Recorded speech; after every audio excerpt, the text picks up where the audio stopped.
बा गोल गोल। अरे रुकाओ, का बेचा कर? अरे हे भौजी का हो? जौनपुर के मशहूर भांटा ले ले हई हो। रुका देखे तो देखी कैसन ले ले बड़ा। अरे कुल्ली मने बाटे तनी देखा। का होई कैसन कैसन ले ले बड़ा? का भाई? कोनो टेढ़ बाकुल देखा देखा बेकार। अरे टेढ़ बाकुल ना बड़ा स्वादिष्ट है खान। पहले सुना तनी। बोलो। लेला होखी ना तोहार तनिको घाटा हो हमारे लमका भाटा हो भौजी। अरे बाप रे।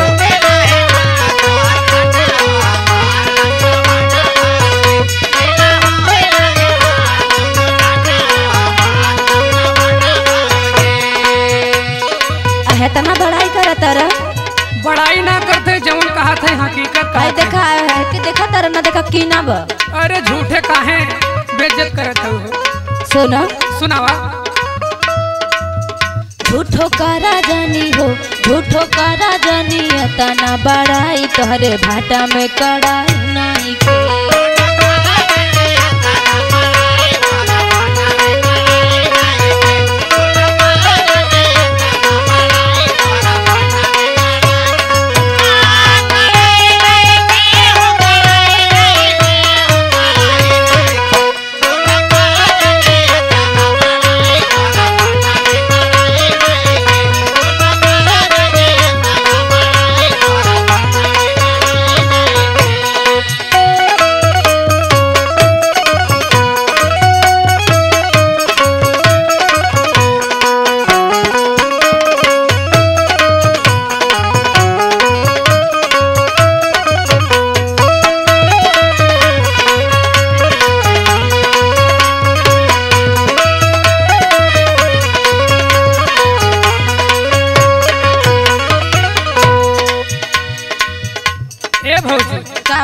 अरे हमें लागत है कि तुम्हें लेवे के ना बा। देखा लेवे देवे वाला बात बोला और तू कहा तारा कि इतना नीमन नीमन बा कहाँ बाटे हो? अरे कुल निमने ते बा खाली टाइम पास करे तारू बस और कुछ। अच्छा टाइम पास करा तने? सही बताओ लेवे के बा कि ना हो?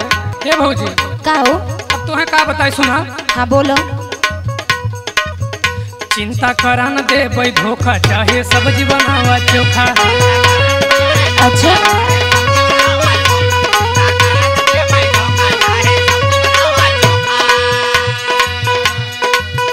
चिंता करा न दे भाई धोखा सब्जी बनावा चाहे चोखा। सुनत हो?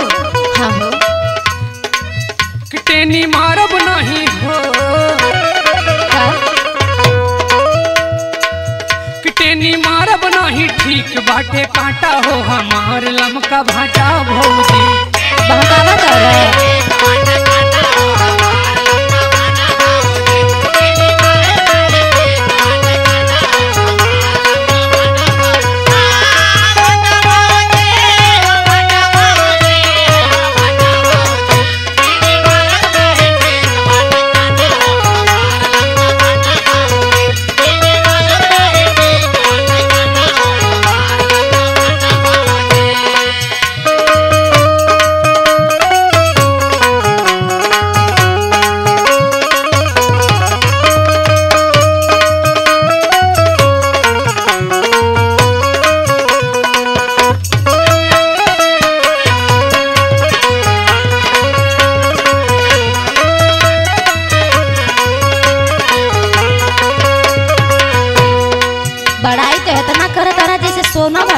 बड़ाई ना भौजी जरूर करते सही कहते हो। अभी तू खा के देख लू कहाँ। सुनो एक बार लग तब न जनबू।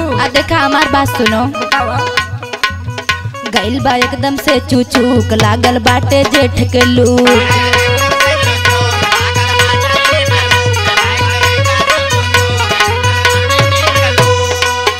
देखा तारा ना।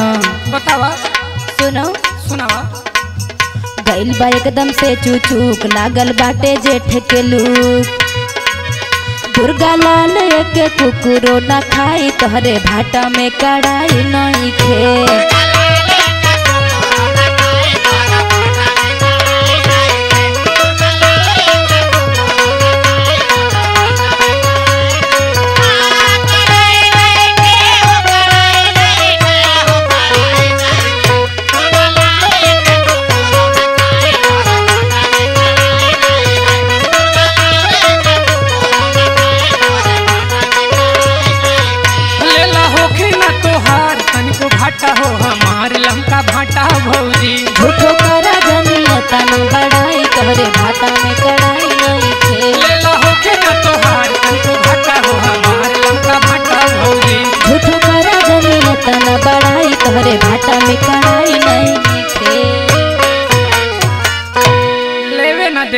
बढ़िया भरे के खाली शिकायत हाँ तो करे। का करे।